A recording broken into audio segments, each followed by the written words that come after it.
E kaunti ma Kisumu en jo ohala e sectors mopogore opogore e kaunti no koro dhido jip mar ohala mar omenda maromo milion 300. Kambi mar ji giwegi mar My Credit ema oyawo bade mar 14 e boma ma Kisumu mar chiwo hola ne jo ohala.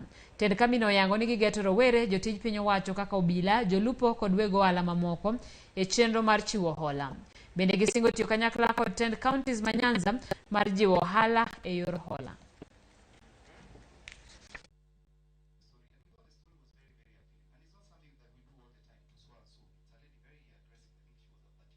Ahinya gi meeting mabedo godo gi business people, potential customers mawa in this region, particularly in Kisumu. And then people are working very hard. I'm very impressed. Nikech ngenjo biashara mwero mugogi ginjo matindo. To future en na kuom jo matindo. We have extended our 14th branch, or opened the 14th branch in Kisumu this morning. This is to be able to launch our support and working with entrepreneurs of the region, of the west of the country. We are looking forward to being able to advance 300 million Kenyan shillings over the next 6 to 18 months in Kisumu.